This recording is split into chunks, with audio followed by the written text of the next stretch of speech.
We'll now be taking questions. I'll take 3 questions at a time for the panellists. For Melinda, Lisa Miller from ABC Australia. The idea of the UN possibly sanctioning the UK strikes me as a little far-fetched, or removing it from committees. Taking on board everything that you have said, how is this anything more but a continuation of the stalemate? We've already had the response from the UK and the Swedish governments, and they've said this changes nothing. 2 more questions. 2 questions, really. First of all, are we going to get a chance to talk to the principal speaker here, Mr. Assange himself, and ask him questions? And if we're not, I will ask the question to you, but can you answer that question first of all? He won't be joining the Q&A. First of all, can we ask them why it is not possible to put the questions directly to Mr. Assange? Can we ask whether or not it was a genuine offer to walk out of the embassy and submit himself to arrest, if he already knew at that point that he'd won his case in any case, and in which case why not make that offer a month ago, or when the case was first submitted to this United Nations group? But you also seem to be losing the support of even some of your friends. The Guardian this morning saying that it's a publicity stunt, that WikiLeaks was founded on exposing those who ignored the rule of law. Surely its editor-in-chief should recognise its duty to see it upheld. I ask that people keep their questions to questions rather than statements. Thank you. It's a question I'm asking. What specifically will it now take to get Julian Assange out of there, and does he have anything to say today to just ruling this one episode of that? I'll address the second question quickly. Julian will not be addressing the session this afternoon. Given that this is a legal decision, we've taken a decision that the legal team will be answering questions on the UN decision today. Would you like to check first? Yes. Thank you very much. Regarding the first question, thank you, Lisa. Well, as Mr. Gasson mentioned, there are various remedies, but most importantly, there's the issue of what moral authority will the United Kingdom and Sweden have as democratic states, as key members of the United Nations, to criticise other states for locking up activists, for shaking their fingers at states which they deem don't comply with international law. Now, the United Kingdom is a member of the Security Council. Does it really want to set a precedent of states just completely disregarding the United Nations, which it itself participates in? And this system of international law, apart from the courts which apply it, is also based on mutual recognition. Tomorrow, all around the world, there could be United Kingdom or Swedish nationals locked up somewhere. They will turn to the working group for a remedy. And I'm sure that when that occurs, the United Kingdom would hope that the states that lock these people up will enforce the decisions.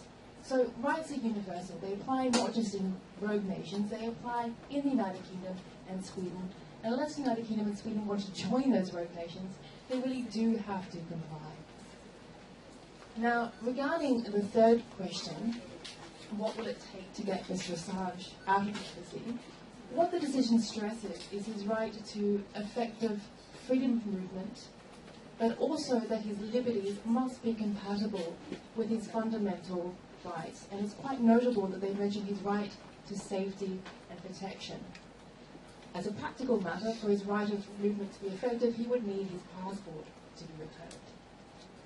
The second aspect, and the working group was very critical of the very superficial way the United Kingdom and Sweden treated his right to asylum, that is an issue that must be addressed.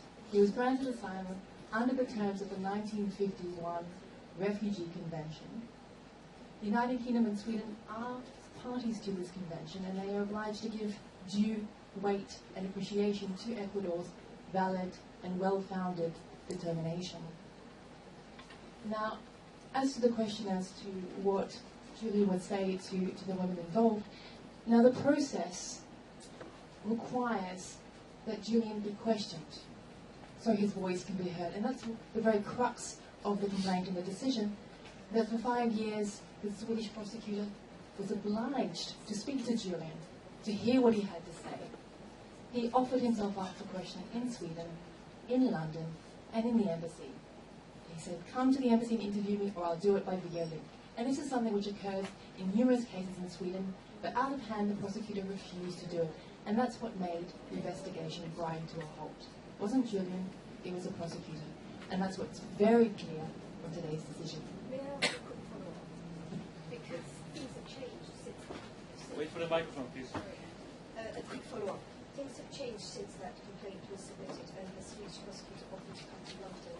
But she has now agreed, I understand, that Ecuadorian officials can put her questions to Julian Assange. La cuestión es que la fiscal se ofreció a venir y no cumplió ninguno de los requisitos a los que estaba obligada. The situation now that we have is that she offered to come, but she didn't comply with all the requirements for that to take place. El acuerdo entre Suecia y Ecuador establece que se deben de cumplir los requisitos legales de la legislación ecuatoriana. According to the treaty signed between Ecuador and Sweden, they established a series of legal requirements according to Ecuadorian law that they have to comply with if they want to do it. La cuestión ahora es que hay un organismo, el organismo competente de Naciones Unidas, que dice que hay una situación ilegal, es decir, una detención arbitraria. Por tanto, seguir hablando de lo que dice la fiscal es que sería incidir en la misma ilegalidad que está denunciando Naciones Unidas. Lo que tienen que hacer es poner inmediatamente en libertad a Julian Assange y después se podrá seguir hablando. The situation that we have now is a decision from the UN stating that the situation that Julian is at is illegal. He's arbitrarily detained. So continuing discussing whether the prosecutor can come, that shouldn't be the object of our discussion anymore. What we should be discussing here is the situation of the illegality that he's in, that he must be released immediately, and after he's released immediately and out of there, we can continue the discussion on the prosecution authority. Quien está detenido arbitrariamente está en situación de indefensión absoluta y no puede ningún organismo judicial amparar esa situación ni un minuto. A person who is arbitrarily detained is in a position of he cannot defend himself legally. It is in a vulnerable situation, and no court, no judicial mechanism can convalidate that situation by performing an act.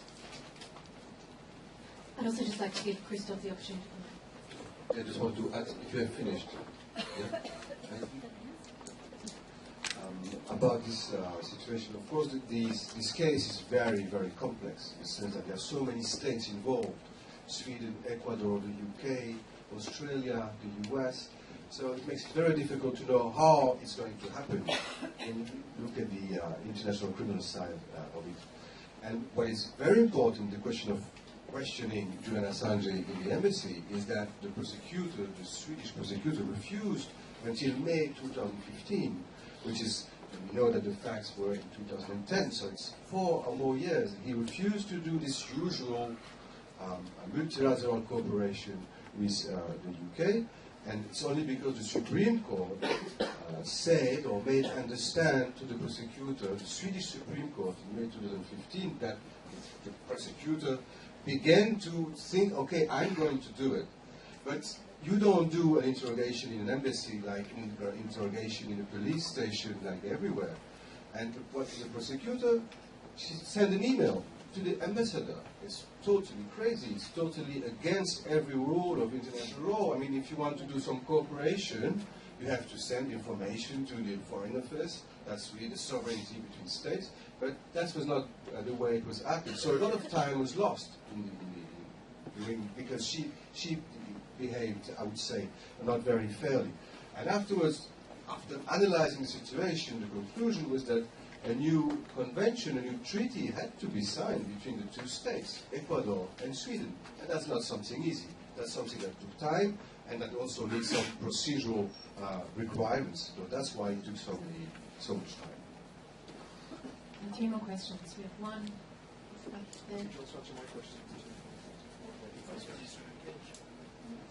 One at the back. Where are the microphones? one here at the front, and the fellow in the red scarf. Can you pass the microphone,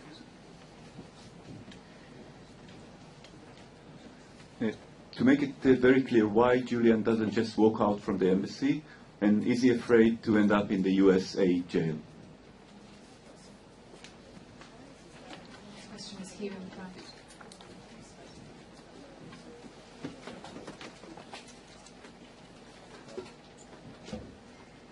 Pia Grittenberg, Swedish newspaper. Did I understand it right that Julian Assange will not answer any question as long as he is still in the embassy? Or if I didn't understand it right, is he prepared to answer the question from the prosecutor?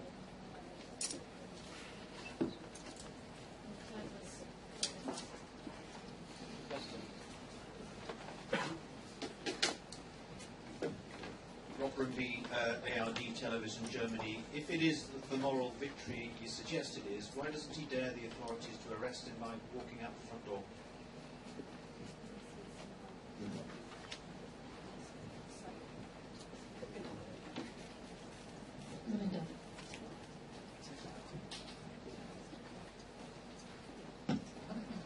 Actually, all three questions are interrelated, so I can address them relatively simply.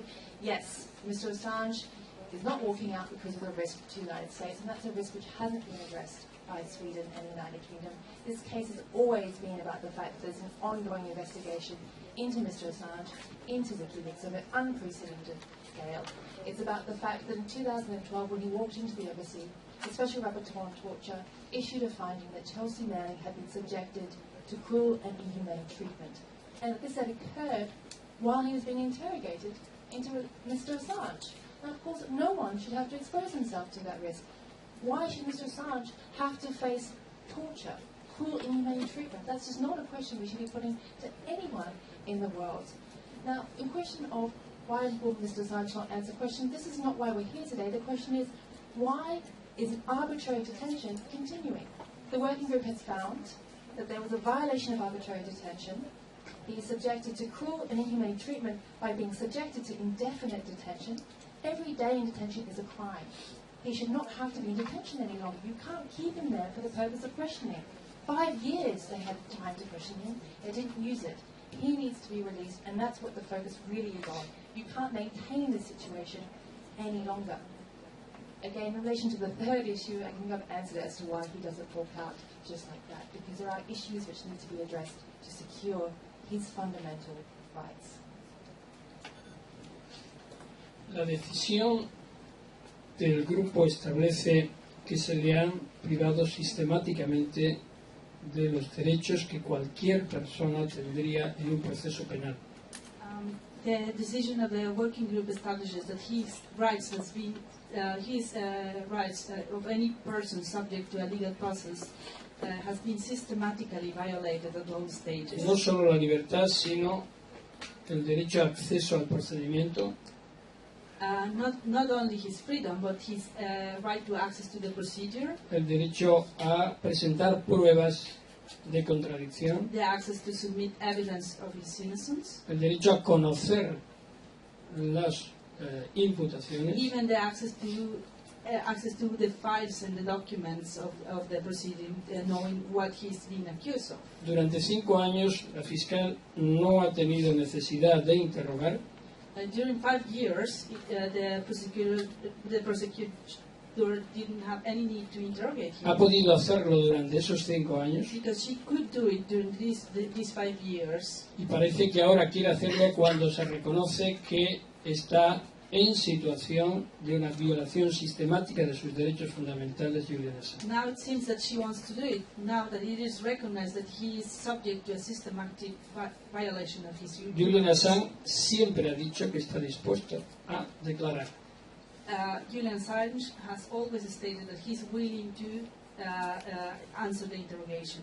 Pero incluso la voluntad de declarar confronta con situaciones indisponibles de derechos humanos. But even the willingness to answer is incompatible with human rights violations. Practicar diligencias desde que en diciembre el Working Group ha notificado resuelto y notificado ahora que hay una detención arbitraria, exige la cesación de esa detención arbitraria. Y a partir de ahí no hay ningún problema en que continúe el procedimiento. Pero la situación de detención, la orden de detención europea, tiene que cesar inmediatamente. And no judicial act can take place while a situation of arbitrary detention is being declared and taking place. The situation of arbitrary detention has to stop, so any interrogation or any other judicial act can take place. The situation of arbitrary detention had to stop immediately. No es una victoria moral. It is not a moral victory. Es una victoria jurídica en toda su extensión. It is a legal victory. No estamos hablando de sentimientos ni de opiniones. We are not talking about feelings, sentiments, or opinions. Estamos hablando del sistema internacional y universal de derechos humanos. O lo creemos o no lo creemos. We are discussing here the validity of the universal human rights system. We either believe in respect it or not respect it. Además, no es una cuestión ya de gobiernos que podrán tomar la decisión que quieren. Es que judicialmente es insostenible esta situación. It is no longer a matter between states whether they can opt in. It is a situation that has been declared and judicially has to be fixed immediately. Si hablamos de política, hablamos de la doble moral y cómo Suecia quiere ser parte del Consejo de Seguridad y sin embargo no cumple ahora una decisión del Consejo de Derechos Humanos. If we discuss double moral issues, we should consider that Sweden, for instance, wants to be a member state of the UN Security Council, and at the same time, it is performing these violations, violations of the system. Si estamos pidiendo que se cumplan las decisiones a otros países, deberíamos de cumplir las que nos afectan. If states demand that resolutions concerning other countries are respected, then they should comply with the decisions even if adverse to their position. Llama la atención que Reino Unido hable de decisión ridícula. It is very interesting that the UK is describing the decision as ridiculous. Y que, por ejemplo, pues en relación al periodista Jason Razian, Irán haya cumplido lo que dispuso el grupo de trabajo. And regarding the journalist Jason Razian, they comply with they encourage in the case of the journalist Jason Razian, even Iran comply and respected the decision of the working group. O Indonesia ha cumplido el caso de Philip Karma también. Or Indonesia, which complied with the decision on the case of Philip Karma.